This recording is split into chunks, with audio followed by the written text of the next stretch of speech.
He has defeated 8 current Hall of Famers inducted into the International Boxing Hall of Fame. He is the 8th Division World Champion. Please welcome back to the sport of boxing, the legend Manny Pacquiao! Balahi, yung sumbang. Ingato, tangal, human, nangaway. I miss boxing. I'm excited for the fans to give a good fight. Boxing is my passion. The way I train, the way I work hard to make sure that I can give a good fight to the fans.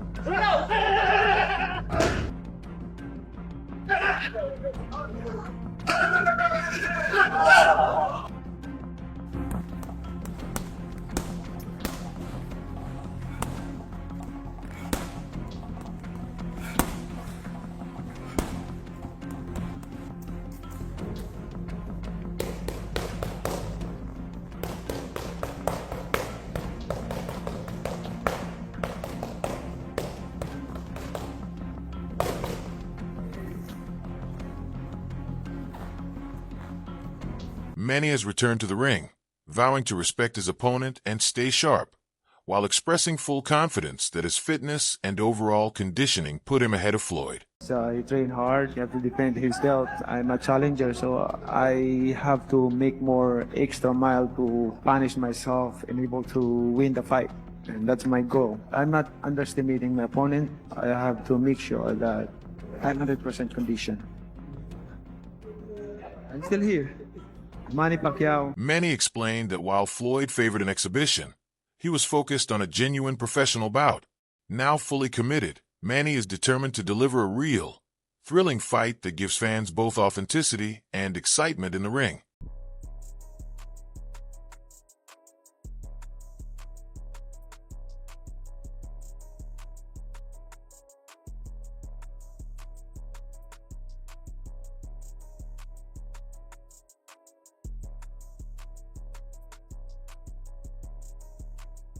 Michael Ren!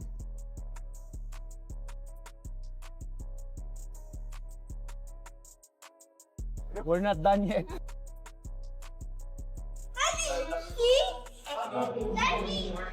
Mo na siya. Kita pwede mo kumbes dari anak ka, awan din. Dari lang.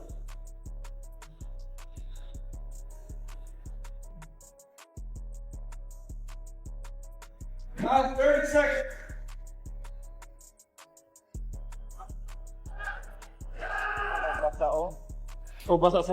Manny emphasizes that fighters with real heart and a genuine love for boxing can keep competing at any age, showing that dedication and passion are what truly sustain a career in the sport. Before he wants an exhibition with me, but I disagree, and I want to fight with exhibition with him. I want to fight a real fight like this. So this is it. This is what I'm waiting for. Manny highlights his drive, explaining that his mind has never signaled fatigue, which fuels his relentless determination to keep competing at the highest level. Of course, boxing is boxing, it's really hard sport. When laziness comes to your body, to your mind, then stop boxing. Forget about boxing. But as long as you dedicated, you have fire, you have, you have interest to punish yourself like that, for hard work, you enjoy doing hard work, training like that, discipline, then go for it. Like, continue boxing. So that, yeah. But if you do that, you'll be successful. of course. But something like comes to your mind, like especially in the middle of like preparation, like let's say 2 months after 1 month training, it's like tired, like lazy.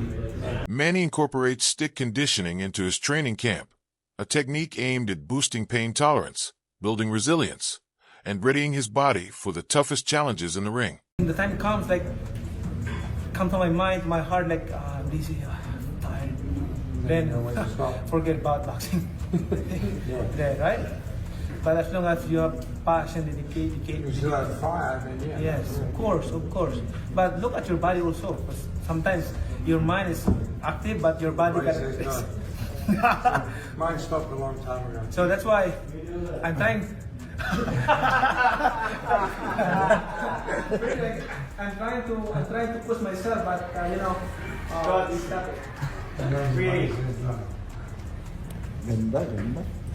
Manny Pacquiao's promotion CEO cautions that Floyd won't stay in one place, emphasizing that fans should anticipate constant movement, strategic adjustments, and sharp adaptability from Mayweather.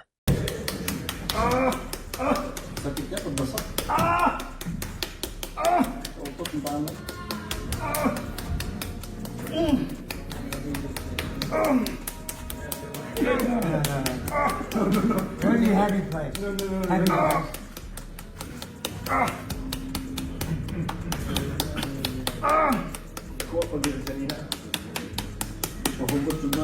Time.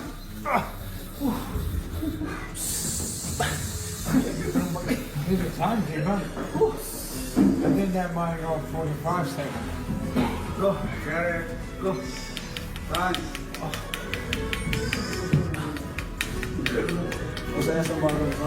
He confirmed that neither fighter has any medical issues, and both are fully insured, ensuring safety with no serious health concerns affecting the bout. I don't think Floyd will ever be a stationary target. I think Manny knows that. I don't think Floyd by any means is an easy fighter, or an easy opponent.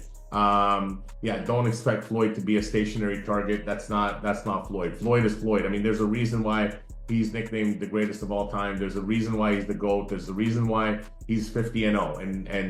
And there's a reason. There's a bigger reason why he's agreed to step back in the ring, and that's because Floyd is Floyd. And Manny's Manny, Floyd is Floyd, and Floyd's not just gonna step into something knowing that Floyd plays to win, as does Manny. So it's gonna be very. Manny Pacquiao works closely with Freddie Roach in the gym, drilling pads with speed, precision, and power, demonstrating his relentless focus and determination. Considering Floyd's 49 and Manny's 47. I mean, the testing, I mean, the medicals and stuff are the same. It's the standard full physical, MRI, MRA, the eye exam, blood, EKG. So very standard, like what it is typically. They're getting insurance, so that's not a problem, right? So that there's no concerns or any issues there. You also have to look at their history, right? Their history is, look at how many fights they've done. Look at how they've performed. They've always shown up. They haven't been, they're not flight risks. So we have to go back in the history and look at it. And of course, you see Manny's performance was great. Yeah, and going back to the first fight, drug testing was a big sticking point for Floyd, right? Is there going to be drug testing for this fight? Yes, most likely, yes. Meanwhile, Floyd Mayweather remains focused in training camp, honing his skills, keeping strict discipline, and preparing rigorously for the upcoming showdown.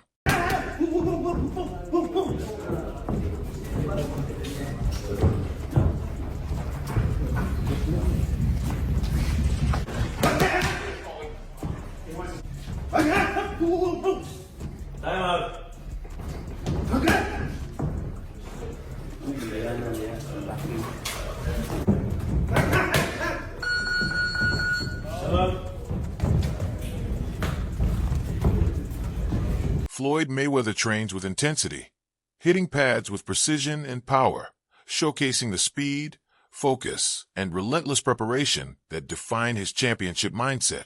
Analyst Max Kellerman recently shared his take on the upcoming rematch between Mayweather and Manny Pacquiao. While he usually avoids commenting on athletes' finances, Kellerman hopes that if Mayweather takes the fight, he earns handsomely and enjoys a prosperous exit. He noted that Pacquiao is motivated more by the sport than money, seeking a real fight rather than an exhibition.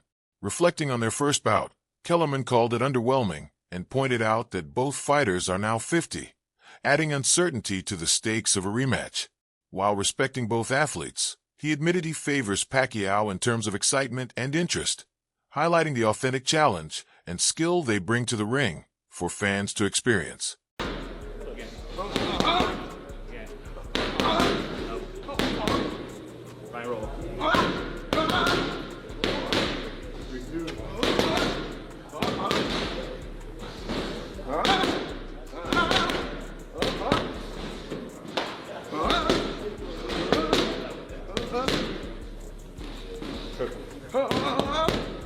Roll.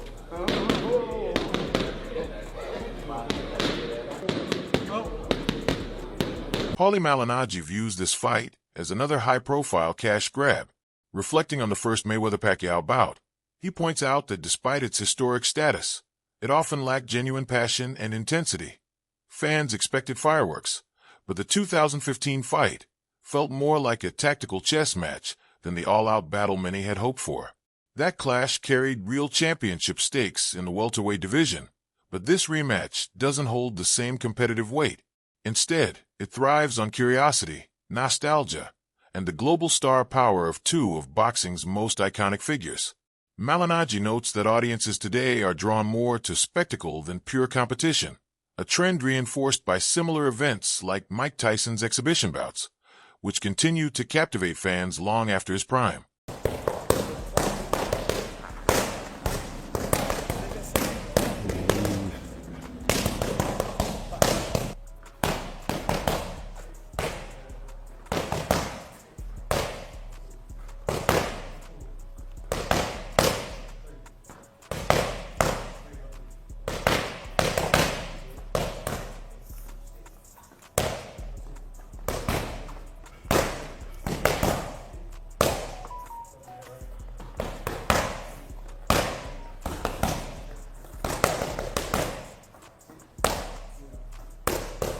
Although this is an official fight and not an exhibition, the entertainment factor remains front and center.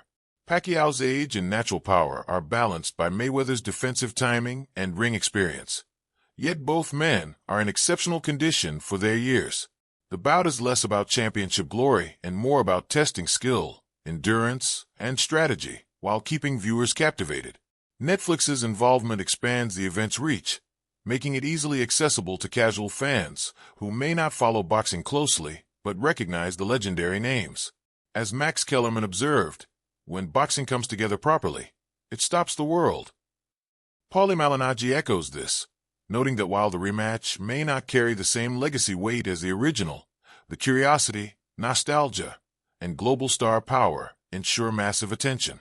For fans both old and new, the Pacquiao-Mayweather rematch promises a spectacle that blends elite skill with showmanship into an event the world won't be able to ignore. That's one thing I don't do. I don't talk about no other athletes' money. I don't do that. By the way, my hope is that Floyd isn't going broke. So, if he is, that he makes all the money in the world for a Pacquiao fight and rides off into the sunset a rich man. I wish him the best. I want to fight somebody. I don't care about the money and all that. Who you want him to fight? That's not good with Pacquiao. Pacquiao just drew with Barrios. And you see what he look like? Yeah, because they're not on that level anymore. What do you think's going to happen here, though? What do we think's going to happen in Mayweather-Pacquiao? Are you interested in it? Yep. Is it a good fight? Yeah. I'll be watching. Watch it. The first one was awful, but now they're 50 years old. Let's see it. But why, though? But you didn't like the first time they fought. No, I didn't. I'm not going to watch the second You didn't like that match? No, the first fight. I forgot. So when they wasn't grandpas, by the way, that fight went more or less how I thought it would go. I always thought it would go that way. I didn't like the fact that it was a diminished. Who's your favorite fighter, Pacquiao or Floyd? Come on, we know it's Pacquiao. No, I don't. Pacquiao. Actually, Floyd. Watching Floyd fight is actually more my style of that perfect boxer. That's when I do a pound-for-pound ranking, I'm trying to be objective. Pacquiao jumped more weight classes. What he did pound for pound to me was more impressive. But you have him over Floyd. But I never thought Pacquiao was going to beat Floyd, ever. But never Pacquiao, thought he's one of my favorite fighters. Who? Floyd and Pacquiao, they're one of my favorite fighters. But I still Floyd's want to see the longer, bigger, better defensive fighter. Right. But let's be real, what this is all about, business. This is going to be a mega event. Doesn't matter how old they are. They're the two biggest names in boxing today. Dan Raphael points out that the scheduling of Manny Pacquiao and Floyd Mayweather's fight is carefully designed to align both fighters' timelines, setting the stage for a potential September 19th showdown at the Sphere in Las Vegas. He notes that Netflix's involvement is no surprise, as the platform prioritizes high-profile, attention-grabbing events over standard boxing matches. Unlike their landmark 2015 clash, which broke every pay-per-view and revenue record, Raphael believes this fight won't reach the same financial heights. Instead, Netflix offers massive exposure and convenience, letting fans watch without extra cost beyond their subscription, a strategy that worked well for events like Jake Paul versus Mike Tyson. The promotion is a collaborative effort between Manny Pacquiao Promotions, Mayweather Promotions, and CSI Fight Sports, which also manages Mayweather's other ventures. That was also a cash grab, but really, that one was also a little bit too late. and really they didn't really fight with that passion and fire. It was more like, I'll dance, you dance, and if nobody gets hurt, we both win, you know? And that's not really what fans want to see. Having said that, the first time around was for the championship of the world. Floyd was champion. Pacquiao was challenging him. I think Floyd had the WBC title at the time, so on and so forth. And you know what I say about, and at the time, it was still a fight that was viable within the whole world landscape of the welterweight division. This time around, it's not really a viable fight within the landscape of the welterweight division. But it's like I always complain about Canelo. As long as you don't take the belts with you and hold them hostage, and the sanctioning bodies allow you to hold them hostage, I don't mind guys doing this kind of thing. Let's face it. Is it the only time we've seen this? We've seen this time and again. I mean, Leonard did the third fight with Duran and Hearns in 19. While the competitive outcome of the fight remains uncertain, Rafael stresses that the sheer spectacle ensures worldwide attention, thanks to the lasting fame of both fighters. He sees the event as a must-watch, appealing not just to devoted boxing fans, but also to casual viewers, captivated by the star power of two of the sport's most legendary names. The rematch with Hearns and the third fight with Duran, I think those sold pretty good as well. People got into it. Were they kind of duds? Yeah. I mean, the third Duran and Larin fight at the Mirage, people kind of are probably more forgetful about it. But regardless, the nostalgia aspect of it, like the champ said, is going to attract people. It's gonna make people curious. There's also the aspect of it where the new fan base is always curious about the old-time fighters, which is why Tyson always gets views even today, because people are always curious about the Mike Tyson mystique, the Mike Tyson effect. So people that weren't able to be alive and wake up the morning of a Mike Tyson fight to know what that feels like, want to feel that today. I promise you, it's nothing like it was in 1989 with Tyson, no matter what you guys want to feel. But regardless, I think people get curious about that. And I think this is going to be sort of the same thing. Floyd Mayweather reportedly pocketed around $200 million from his first fight with Manny Pacquiao, while Pacquiao earned roughly $100 million. For this rematch, both fighters are said to be set to receive $100 million each. Practically speaking, if a fighter is still in peak physical condition and offered a payday of that scale, declining it would be nearly unthinkable. Prize fighters, by nature, compete for purses, and few in their position would realistically pass up such an opportunity. The enormous financial incentive alone explains much of the drive behind this fight, even if the competitive stakes are lower than a traditional title bout. Floyd in an exhibition bout, also probably in April, but in a different location, and it sets them up on the same time schedule where if they're going to do a rematch, September 19th at the Sphere in Las Vegas. The fact that Netflix is doing it is not surprising at all. That's always been what they've been talking about doing. I think both fighters and everybody involved understands that it's one thing when everybody wanted to see the fight in 2015, he put it on pay-per-view and it's going to be a blockbuster, which it was. They charged $100 for the pay-per-view, the biggest price ever for a pay-per-view. And it set every conceivable record that you could think of in terms of gate, boxing, pay-per-view buys, overall revenue, the sponsorships, the merchandise. You pick a metric and it broke the record. That would not be the case now, 11 years down the road, since they first fought in 2015. So they needed somebody to put up big money, and it really fits the profile of what Netflix is trying. Netflix's involvement magnifies the spectacle, offering a platform that emphasizes high-profile events over traditional, championship-driven matchups. Historically, the streaming service has prioritized entertainment-focused bouts, often with lower competitive significance. While this strategy ensures massive exposure and easy access for casual viewers, it also raises questions about the type of boxing content being promoted. Critics suggest that Netflix could improve the quality of its fights to meet fan expectations for more than just star power and spectacle. Ultimately, this event highlights both the lucrative appeal of prize fighting and the ongoing trend of placing entertainment value above competitive legitimacy. Big events, and whatever you want to say about it, maybe not for guys like me or you who are involved in doing boxing related stuff on a daily basis, but for the regular person that's scrolling through Netflix to see what's on a weekend night. They're going to look and say, oh, Mayweather Pacquiao, I know those guys, they're as famous as any boxers in the world. And if it doesn't cost me any extra money and I'm just paying my normal subscription, yeah, I'll check it out. And it's going to do big numbers. That's why Jake Paul versus Mike Tyson did the numbers it did. And that's why, we saw them be interested in a fight like Jake Paul against Anthony Joshua and the other events that they have done. Tyson Fury's comeback as they try to, build up more in the UK. And this is going to be the same situation. They put out a lot of money to do the fight, but not as much as what obviously they generated in 2015. And, it will be, it'll be a big event, but how much of a fight it will be, who the heck knows? But I mean, to answer the question, I'm not like looking forward to it. But that wraps up today's video. Stay tuned for the next one.